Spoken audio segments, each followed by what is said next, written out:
Ichi, my boy. Let's see how you handle having to fight a friend. What's up, guys? That guy with a pencil here. Fun fact, noob suit. Have it on me and keep it on me at all times. And another fun fact. You know it's doing good when we got another color page. Sorry, I'm still a huge Ichi the Witch glazer, undeniably. Like, I'm not saying it's my favorite of like the new gen. It's crazy to have to say that at this point, but I feel like the old new gen is kind of over. Like what is even left of the old new gen at this point? Black Clover is a remnant, but and I need to still review that. Whoops, I forgot that came out. I was like, I'm gonna review it. I kept forgetting to, so I'm gonna have to review that soon. But with it being the case, like Black Clover's a holdover, mainly because of Tamana's situation, which is fine, but like I feel like that doesn't count. MHA's over, JJK's over. What else is like new gen? Like or like old new gen. Like I have no idea. What do we call mid gen now? But like of the new gen, aka manga that are less than 100 chapters old, let's say. So like your Kagurabachis, your Ichi the Witches, your what else can I think of at the time? I don't. But essentially, I feel like Dan technically is new gen. So maybe it's like under 200 chapters old. But regardless, it's cooking. It's cooking at least to me. At least to your boy is cooking. And it looks like it's cooking well enough to keep getting these color pages, which looks so good. I'm sorry. Like Shiro Uzuzaki Sensei is insane. Like genuinely insane as an artist. And I can't, that's the thing. At least until I make that art style breakdown video, I can't really like in short order explain why their art style is so amazing and like devourable to me. But also their art style is so perfectly tuned that notably this is one of the few art styles where I'm like, I'm not gonna take anything from it. Typically, if I really like an art style, I'll be like, But notably, the way the Ichi the Witch art style works, the thing that I say is the ultimate praise I can get from at least me, someone who has their Sharingan active at all times and is always looking for things to take from other artists in terms of their art style to add to my own. I feel like if I take one thing, I have to take the whole thing. It is literally a case with Ichi the Witch where, like, even if I try to take one aspect of the art style, that's going to bleed into other aspects, and I might as well just replicate the art style as a whole. I can take parts of MHA. I have and will continue to. I've taken parts of JJK, taken parts of Seven Sins, especially, taken parts of Magi, Otaka Sensei's artwork. But for Shiro Uzuzaki Sensei's work on Ichi the Witch, it is so well integrated that the art style, like, it's hard for me to break the art style down into pieces. Like, I don't know, right to my other artists out there, y'all may do this too, this may just be a me thing though. Whenever I look at an art style, I like to break it down into things like posing, body structure, realistic proportions versus non-realistic proportions, shapes of certain body structure. Like, ultimately, I go down into all these different things. And you can sort of rip certain things that an author does or an artist does really well, and then translate that to your own work, and then simply build it into the rest of how you do your own certain things. For Horikoshi, I took a lot of his, like, proportions. For how he proportions characters, that's like, if you look at my original art and Horikoshi's art, it's basically a straight rip. For choreography and, like, posing, I took a lot from JJK and Sakamoto days. Both Suzuki Sensei and Gege Sensei. For what I took from Seven Sins, it's a lot of the character, like, just the basic structure of how certain characters are drawn. If I'm drawing a tall character, and you see me drawing a tall character, they probably look like Bond. Like, in terms of their build, like, that's the thing. I can take all those different pieces, yet still compile other parts of the art styles that I've enjoyed and appreciated, subconsciously or not, and add them on. For Ichi the Witch, everything from the posing, to the character shapes, to the line work, is so specific to the art style that every time I've tried to take something from the art style, because I've tried before, I've been, as I've shown you all before, I've been drawing Ichi the Witch. It's just like a whole thing, like, I have to rip it. Every time I try to draw Descos in my own art style, I'm like, well, actually, I might as well just do it like this. I might as well do it like this. I might as well do it like this. And I'm like, oh, this is just Descos from the manga. I can't even say this is fan art. This is just me using my Sharingan. Like, that's the thing. And that is a good thing. Don't take that as like, oh, that's whack. You can't take anything from it. No. Highest praise from you, boy. Because I'd be stealing all the time. But with that being the case, let's not waste more time. Let's hop right into chapter 33. Fates Entwined. I'm presuming the fates of these two. Who, once again, I'm very interested to see, because I guess now we're going to have a 4-man band. Where before we had a trio in Komugi, Ichi, and Descos, we're now going to have a 4-man band balanced between 2 males and 2 females. That's going to be interesting. Let's see. When I first met him, I thought he was odd. Around Magic's, he's a vicious, violent man with intense bloodlust that verges on blind rage. Sorry, but he doesn't show the first hit of enmity toward anything. So you mean Ichi? How do you know what that word means? I know he was like pseudo, but like enmity? Do you know the last time I used the word enmity? Enmity? I'm not even sure if I'm saying it right. Never. Enmity? I know that literally just means like violence or hatred or negativity. Like he doesn't show the first of the enmity. But like, why do you know that word? Pull out that thesaurus. He could have said hatred. He could have said anything more simple. That man pull out enmity. Wow. Let's see. The opposite, in fact. But you know what? I like that. Notably, we're getting this comparison from Ichi right now because he's comparing to the current, blinded by years of despair, Gokuraku that he's currently dealing with. Let's see. I realize that underneath, he's a nice guy. Yeah, he is. Honestly, here's the thing, right? Gokuraku was kind of digi-destined to not be, like, too horrible a person before he was even introduced. The moment we found out he was going to become part of the party, he could not be, like, actual irredeemable human being. That's kind of like, I mean, it's not impossible. Like, look at Dragon Ball. I'm not even talking about, look at Vegeta. One of the most popular characters in fiction, dare I say. But especially in anime and manga. You know how many bodies that man caught before the age of 40? Like, how old was Goku at the start of the day? Because Vegeta's only like 5 years old. Vegeta wasn't even 35, and I think he's responsible for the absolute decimation of numerous planets. Like, and he was redeemed. So it's not impossible. Don't get me wrong. It's not impossible to redeem your mass life wipers and even make it part of their character development. Look at Super and how it does Vegeta. But considering we're still so early in this manga, I think it would have been crazy to have Gokuraku be an actual, like, horrific monster of a human being. And I do like that, though. I think the thing is, right? I expected Gokuraku to be not too bad of a guy. And then we got his backstory. I was like, oh no, I just feel bad for this guy. So, like, ultimately, I was expecting someone maybe more, what's a good example? See, the thing is, though, every single example I'm thinking of does not become a main character. They stay mostly in the side character role. Meanwhile, I assume Gokuraku is going to be, like I said, a four-man band. One of the main characters. So, like, ideas that come to mind of, like, characters who are bad people and kind of stay bad people even if they align with their party or a main crew, that doesn't really work. Because Gokuraku is a very unique case. But regardless, why do I keep forgetting the name? Nishi-sensei has done a fantastic job making Gokuraku not just sympathetic, not just likable, but, like, tragic. Tragic to the ultimate degree. And I'm very interested to see, in his case in particular, his longevity. And how he's going to end up playing off a lot of Ichi's dynamics. Once, presumably, they get through this. Obviously, I don't think Gokuraku's going to die. I don't think Ichi's going to die. So they're going to get through this. But I'm very interested to see how Gokuraku's going to deal. Especially considering he may still not become a witch. I saw a lot of y'all blew my mind when y'all all willing to just hand Gokuraku the witch hood as well. And I was like, huh? Like, personally, I just wanted Ichi to be a witch. Well, a lot of y'all, I think it was like over 70% of y'all in the poll were like, yeah, no, make him a witch too. I don't know about that. But let's see. Kill.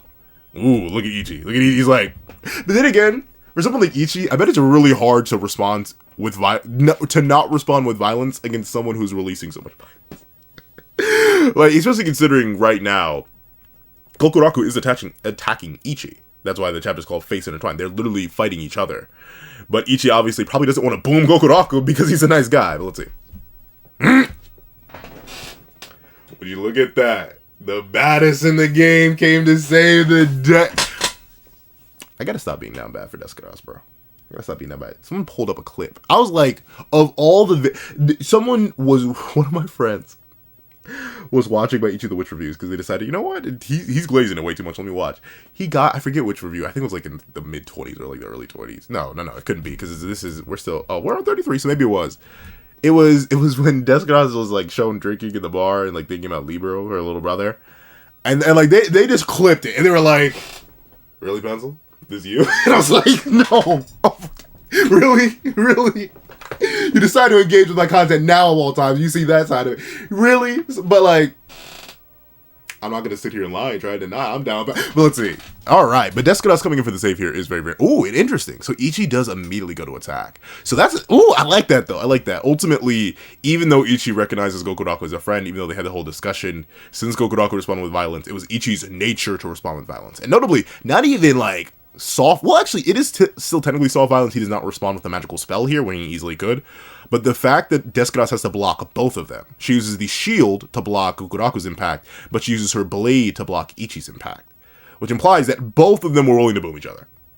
I'm assuming Ichi was once more, like, well, Gokuroku's under the influence, and I don't think would attack Ichi. Notably, Ichi himself points out the idea that Gokuroku just doesn't even want to attack anybody else, not even other people, especially not other people.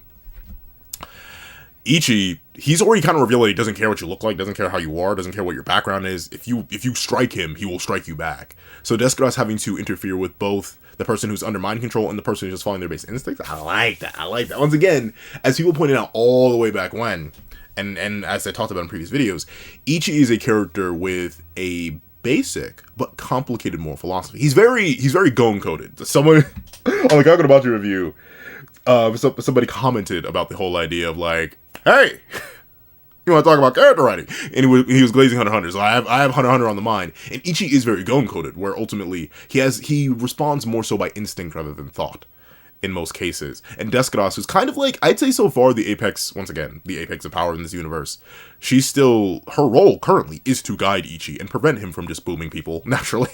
So it is nice that she's the middle ground here and manages to block both of them and sort of stave them off from each other. And notably with no effort, too. Like, she absolutely no-sells what presumably is a pretty high-power punch. I'm assuming Gokuroku is bloodlusted here. And while Ichi clearly isn't bloodlusted, he still seems rather calm. She blocks both strikes pretty easily. And I don't think she was that nearby. Let's see. Yep, and throws them both away. Throws the shield towards Gokuroku to block his whole body. Just swings Ichi off with the sword. Once again, also showing Descos' like, raw power gap between the two. Like, I haven't seen much Ichi the Witch power scaling in this discussion, because once again, it's not that kind of series, at least not yet. But I saw some people wondering if like Ichi was at all relative to Descos. There you go. Even physically, he doesn't really stand a chance if he's getting knocked back like this and she's just raising her arm while using a whole other arm to dissuade an attack from, so far, what I'd assume is the physically most powerful character in the series, at least in terms of striking force, outside of Descos herself. Let's see. Ichi! Sometimes you do just gotta give people quick and simple commands. Like, admittedly, my friends are all sentient, but sometimes when they're off that sauce, the only way to, like, break through the haze is to be, like, very blunt, very direct, very straightforward, and very simple. Like, ultimately, you can't really, like, I have a friend in particular, big guy, not the biggest guy, but a big enough guy that, you know, if he's moving around rough, he'll body bag some people. Like, he a little 200 something, mostly muscle.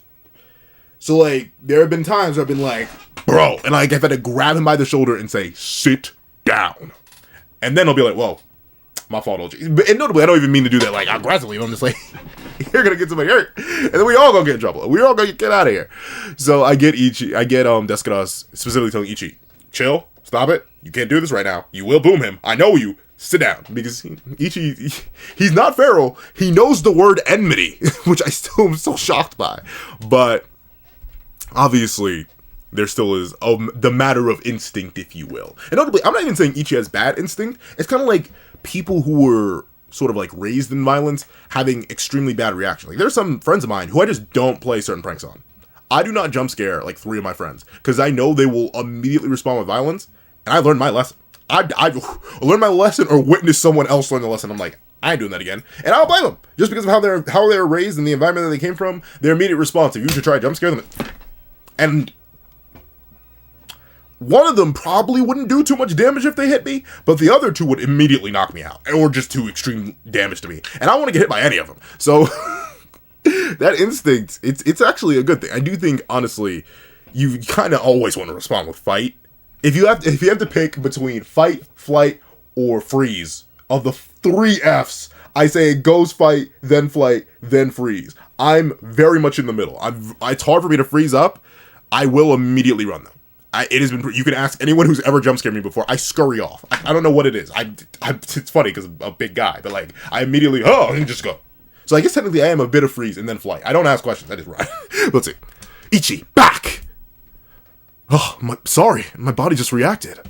Yeah, but that's the thing. He is instinctually trained to react to bloodlust. So of course, the moment he's facing so much of it, it's like, oh, got a boom. Let's see. You and your stupid bloodlust radar reactions. Don't charge in like an idiot. Right now, he's clearly not sane. Yeah. 10 years of malice from an entire nation will definitely do that to you. Let's see. Sorrow. Darn. So yeah, that's a whole lot of sorrow. Interesting, though. I'm considering how big that ball. I know he burned some of it to defend himself, but considering how big that ball was, I'm shocked the sorrow is this concentrated. Well, that's meant to imply concentration. Interesting too. It's digging into his arms and his back. Ugh. Whew. I'm starting to wonder if he's even human anymore. Jeez, just look at the guy. Okay, Descos, help him. It's not the time to be making fun. Help him. Let's see. Oh, okay. So. Wow, so this is super concentrated. So that big ball was concentrated down. Each orb is 2 years worth. A mantle of sorrow. It slowly, inexorably injects its sorrow into his body. Okay. So it is not, so even though he has all 5 orbs, all two years, and then on top of that he would have all 10 years, it's not an immediate process. So that is honestly a mega nerf to what I thought the Joyful Sorrow Magic could do. Because I thought he was just going to boom all at once. And that would lead to, like, the brain exploding, right? Like, all that negativity at once. But considering it's a slow drip feed, that means as long as they drag the battle out and prevent Gokuraku from, like, destroying himself, as you can see, he's already taken so much damage from using, like, the 50% punches earlier, they can very likely hold him back. But the issue is, how do you prevent him from attacking when he's bloodlusted? He's going to boom himself incidentally. And it's probably not even the sorrow that's going to off him. It's going to be literally him destroying himself. Let's see. The Joyous Sorrow Magic's Acquisition Trial. 1. The challenger must bear the full 10 years of sorrow that I've accumulated. 2. Should the challenger die before all 10 years have been born, they fail the trial. 3. Should the trial be cleared, it will... Oh, okay. But you know what? As a person who kind of wanted Ichi to keep his own unique gimmick, I'm down with that. That's a very interesting stipulation, but that's a unique stipulation that I'm personally down with because I did not want Gokuraku to become a witch. If anything, I really want him to spec heavily into the magic tools, and to really like branch out and evolve from there. Though I'll admit, I still want Komugi to gain a magic eventually. Please. Let's see. 3. Should the trial be cleared, it will be Ichi, the witch, who acquires the magic. And you know, I like, once again, going with the whole idea that I keep theorizing about, I think the magics and just the general universe runs with, like, someone who, like, essentially, I believe someone runs the server. Like, wrote the rules, runs the server, gives the magic specific orders, and, like, they go do things. They, not that they necessarily said anything like that, but note how the Joyous Sorrow magic is describing its own trial, but very specifically refers to itself as the magic. He doesn't say, 3. Should the trial be cleared, it will be Ichi the witch who acquires me. He says, Ichi the witch who acquires the magic. Almost like he's reading a script, right? It's like Mad Libs, where ultimately he just fills in the words of who is gonna get it. So essentially, Ichi the witch would be a blank in Mad Libs, and he's just reciting it. He's referring to himself as the magic when clearly he's smart enough to know he'd just say I. So I once again, I believe there's something specific. I do not think the World Hater is the final boss. I think he's a fake out final boss, and one way or another we're fighting some deity. Some deity. I'm telling you. We're gonna be on chapter 300. We're fighting some kind of deity. Let's see. Of course, the big assumption is that you're still alive to do so. Okay. Why am I lagging? Yeah. I don't know why this like. Okay, but I guess the device doesn't get... Hold on. Okay, I get it. See, we can cool you down. We're going to slide you back in. Click, clack, patty whack. Give a dog a bone. Oh, yeah. Let's see. Is it jacked? Is it juicy? Is it delicious? Seemingly so. But, yeah, that's the thing, right? Presumably, the big issue right now is both of their survivals, right? Because it fails if Ichi dies. It fails if Gokuraku dies. So they really need to play a stalling game. And once again, we don't even know how the sorrow distillation works, right? Like, he's absorbing the sorrow, but, like, how is it being expended? Does every single attack burn some sorrow? Like, how long does it take to absorb and survive 10 years? How slow is the drip feed? I don't know how, like, that's the thing. I don't fully understand the clear condition unless someone could hypothetically be boomed or not. It's an entirely strange outcome that could be going down. But let's see. The assumption is that you're still alive to do so. Okay, so Fate's... Why you have the Maharaga wheel on? But, okay, Fate's entwined literally because they're chained to each other. Let's see. You're both the challenger. Your fates are literally... Your fates are literally bound together. So let's see some teamwork, But you know what? I like them. And I'm considering, obviously, they're going to pass the trial, right? Like, Ichi the Witch is subversive in a bunch of ways. And it's subversive in that way. They're going to pass the trial. Ichi's going to get this magic. I'm very interested to see how he continues to be a character. So far, Uro himself has been very passive, let's say. He'll pop up every once in a while, make a comment, and disappear. It's why I called the trio a trio, even though technically we already have a 4-man band, no Gokuraku. Gokuraku would actually make it a 5-man band. But honestly, Uro appears so rarely in the narrative that I sometimes forget he's even there. He doesn't pop up that often. Whenever he does, for power, he immediately knocks Ichi, so he removes the main character from the plot. But the Joy of Sorrow Magic, 1, doesn't seem like it'd be powerful enough to do that for Ichi. And 2, seems like he'd be more interested in actively engaging, or at least being forced to actively engage. So once again, just like I was hoping the Same Magic, Urawashi, and the Raiko Magic, Inazuri, would maintain some more of their personalities and possibly speak to Ichi more, I get it. They're animals, for the most part. Or at least they have animal forms. But specifically for the Joy of Sorrow Magic, who is tapir-like, but does have a very human visage, I'm hoping that he gets to stay, not necessarily active. Once again, I don't want like a 6-man band. We don't want to have too many characters we have to worry about at once. But I would like it if Ichi needs to almost resort to him and talk to him and engage with him. Especially considering, the whole interesting dynamic he has with the World Hater Magic. And presumably, he may or may not know the prophecy. But presumably once he's inside Ichi, he may get the update on that. Maybe like, wait, you need a what? But let's see. Let's see some teamwork. And no interfering like before, you dumb witch. Do it and I'll declare the trial failed. You got that? Ah, okay. So essentially they got a freebie. They got a solid little freebie. That makes sense though, right? And I guess that's a good way to write around Descos. That's the big issue, and it's why I saw some people back when the World Hater Magic first spawned in was going absolutely bonkers. I saw some people being worried that Descos is gonna die there because like we can't have this character in the narrative. She's a little bit too strong, but not only is the Master Servant contract a massive enough nerf where ultimately there's still stakes because if Ichi dies, Descos dies, and vice versa. But also, actually no, we don't know if it works both ways. We only know that if Ichi dies, Descos dies. Descos can die, and Ichi will be fine. I do believe. I think that it's only a one-way death contract essentially. But at the same time, if the best way to remove Descos is in a scenario like this, give her all the power in the world, but make her unable to use it. Essentially, it's the same way that Gege rolled around Satoru Gojo, how Taite Kubo wrote around Yamamoto for the most part, how Sinbad was written around a lot of the time in Manga. Like, there are a bunch of different powerful characters who are directly tied and linked to our main cast who need to be nerfed by literally the plot functioning around them. And this is a good case here where Descos is being written around for a good reason. It looks like she's going to fight something anyway. Let's see. Oh, you're going full-on selfish fool with this, aren't you? In exchange, I prepared a more fitting opponent for you. Oh, okay. So you revived the tapir shell. Is it actually going to be like any sort of challenge to Descos, though? Like, I don't know. Once again, she's the strongest. And she's already gone band for band, hand for hand with the World Hater. What am I actually expecting her to struggle with against this thing? Let's see. Oh, but she actually did get hit.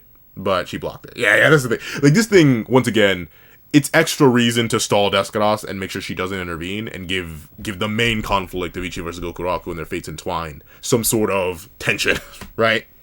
Because ultimately, we don't know exactly what he means when he says, I'll consider the trial failed.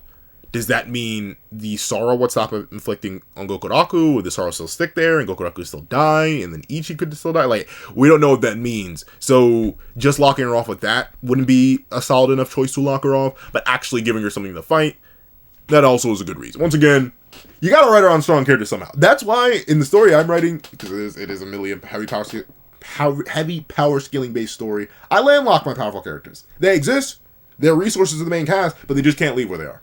For reasons. Heavy reasons in narrative. Like, solid enough reasons in narrative that there's the reason that they can't leave is so much to a point where hopefully when a reader reads that, they're like, oh, well, that actually makes sense. And some of them just get banished. Like I'll admit, some of the most powerful characters in my universe, they just get removed from the plot for other reasons. Once again, I'm trying not to spoil too much of my own thing. I may talk about it in its own video one day. Let's see. Boom. But she blocks. Let's see. Ooh, has it got multiple eyes? Ooh. Oh, that's nasty. Oh, that's nasty.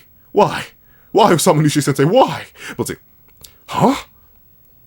That is the nozzle. The moment you fail the trial, it will await. Oh, okay. Okay, so real good reason to remove this guy. So, interesting. So, even though it's not him, this is a powerful manifestation of him. That makes sense. Let's see. Then the tapir's countless eyes will open. Ooh, that is a cool image, though. It's a very creepy image, but a very cool image. Then that tapir's countless eyes will open, and the country's sorrow will gush back down on its people. Consider it a ticking time bomb. Did you hear that boom? It was from the altar. Wait, what did it step on? Boom? Oh, is it just walking forward? Don't tell me that thing's headed for the city. Yeah, I'm getting real sick of you. Once again, I don't... And maybe this is a little bit too much Descos. Maybe y'all are looking down and be like, Pencil, how about Descos as me? And to that I say, never. Never. There are jokes I could make, I won't. But would that be the case? She's not gonna struggle. I wouldn't be shocked if she takes no damage from this thing. Once again, you already messed up. If you want me to believe that Descos is ever gonna struggle in any sort of combat scenario, you shouldn't have had her fight the supposed final boss. I don't think the World Hero is gonna be the final boss, but she was doming him. She was doing him like I want her to do me. Whoa. But would it be the case? Come on now. Let's see. Descos, are you okay? Ichi, eyes front. Yeah, like Ichi. Then again, maybe Ichi just doesn't get lore. I think in Ichi's mind, Descos says she's the strongest, but he just doesn't believe it. At least not fully. But Ichi, your adoptive older sister will be fine. There's nothing you need to worry about, bro. Worry about your combat encounter.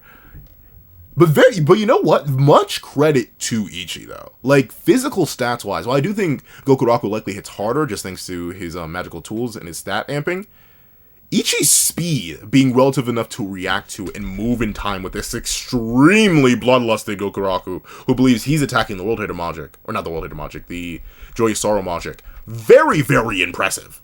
Like genuinely impressive for Ichi to be able to respond in the... he can't respond to the chain binding him to Gokuraku, but still, very impressive that he's able to dodge at all. Because remember, this is base Ichi. This is his regular base stats. Gokuraku's amping himself with magical tools, presumably. Meanwhile, Ichi's just moving. Built like that. Not a single magic inside. Bro's just cooking. Let's see. Yank. Whirl. Boom. Let's see. Ooh, and actually did... This is some of like the first major damage... Well, not major, but damage we've seen Ichi take in a combat. Let's see. Think... Why would I go out of my way to allow you to take my trial? Because I can only give sorrow to those I've taken it from. As random humans, I can touch you. But if your challenge is for my trial, that's different. Now, not only can I make Gokuraku suffer, I can drag you down with him. Okay. So it is very... But that makes me wonder, how is he going to work as a magic once he's acquired? Like, what is his spell going to be? Like, would Ichi have to be hugged by his opponent and then, like, take their sorrow? That's the thing. Yeah, he's gonna have to just be, like, a character that Ichi refers to for, like, magic information or communication and stuff like that. Because, ultimately, it seems like the Joyous Sorrow Magic has way too much setup required. Like, you have to make physical contact with him. That's, I mean, don't get me wrong, Ichi definitely is a close quarters fighter, but unlike Uruashi and Inazuri, who had very clear and simple combat applications, I'm very interested to see how the Joyous Sorrow Magic is going to work over the long run. Like, would Ichi be able to transform his own sadness? Maybe? I don't know. I'm very interested to see what spell it ends up resulting in. Let's see. I can drag you down with him.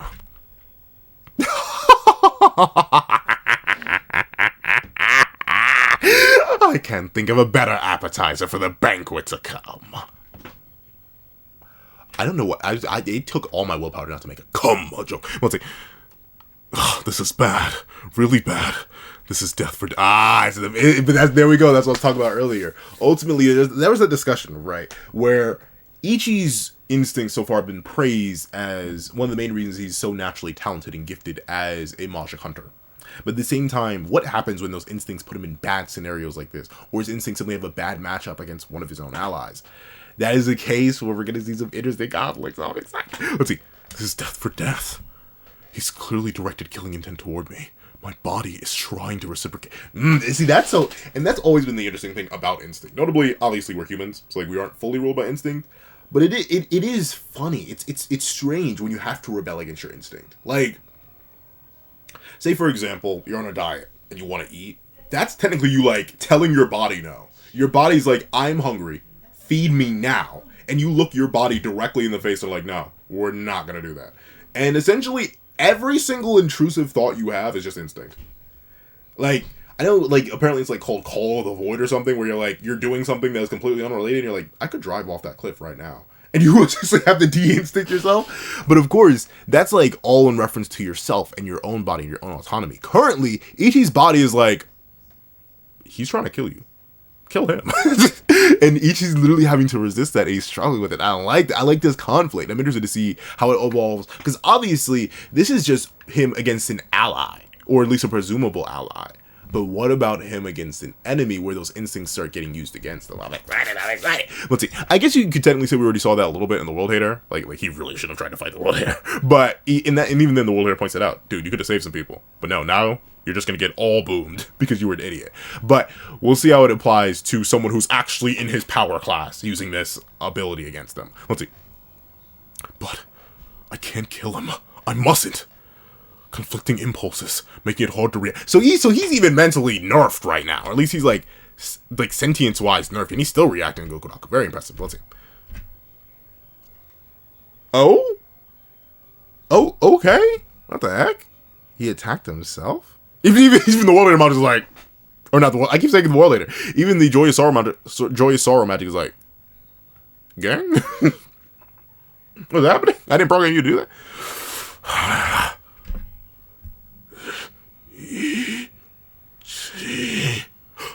Kokuraku?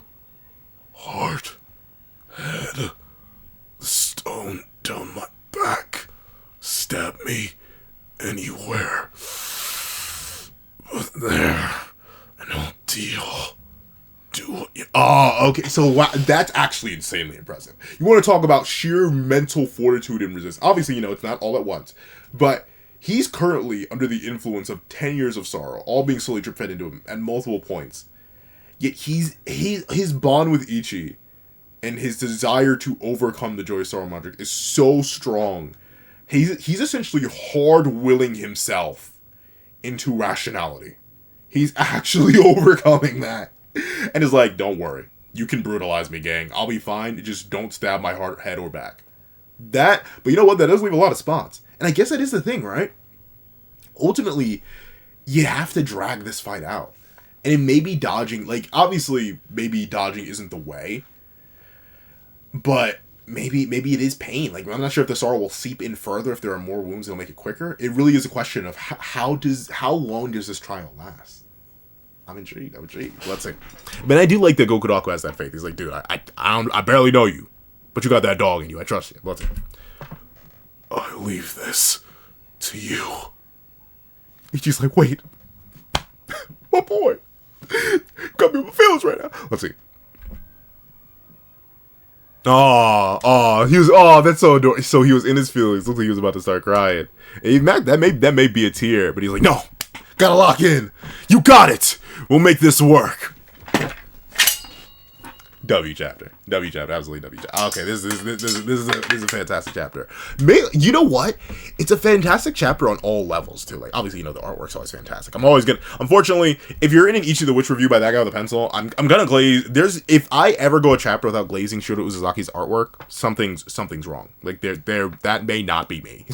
be warned. That may not be me if I don't ever glaze Shota Uzasaki Sensei in the middle of an Ichi Witch review. But with it being the case, from a character writing level, taking the weaknesses and strength of these characters and playing them off each other. Gokuraku's insane determination and desire to overcome the Joy Sorrow Magic at any cost, being turned against them into this extreme bloodlusted state, to Ichi's instincts being played against him viciously and violently to the point where he has to resist the instinct to kill when bloodlust is being directed towards him, to Descos' own nature as the guardian, as the protector, as the strongest, being there to intervene, only to be banned from the battle on numerous levels, one for the sake of the trial, and two for the sake of the people, giving her an opportunity to go do her own thing and not directly interfere with this battle when she could probably easily diff it, if admittedly costing the trial. Very, very good writing, doing a good balance of giving the strongest all this power but not allowing them to use it in a scenario that they would like to. And even the Joyous Sorrow Magic, like once again, they're a character who I'm interested to see mainly because of their knowledge, their exchange, how they speak, and also the nature of them. Ultimately,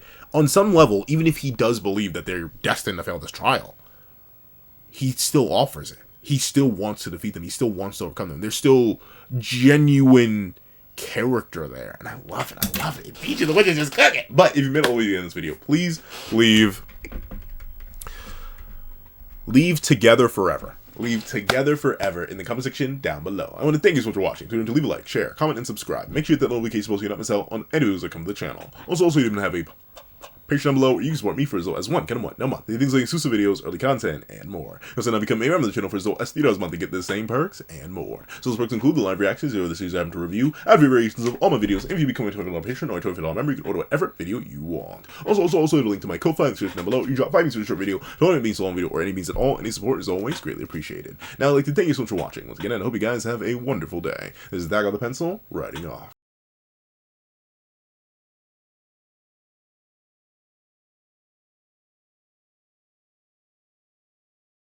I'd like to thank you to our sketch tier members: Eternal Flame, Rebel 4765, Astro, Super Flame Zero, Glacier XZ, Zara, Brandon Payne, J2MA, Gyomi, Yuki Ally, Buddha Uda, Azo 2404, Planet Crone, G Prosper, Nevis 97, and Ollie.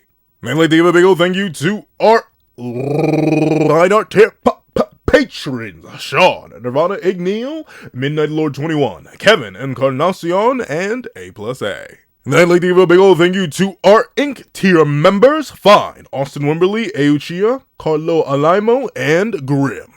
And then I'd like to give a big old hefty thank you to our digital art tier members: J Warrior and AZ Void. And then I'd like to give a big old thank you to our colored art tier patrons: Waki Munoz and Waki Munoz. And then I'd finally like to give a giga super duper kidney sacrificing thank you to our ultimate, that guy with a high Calvin Elder.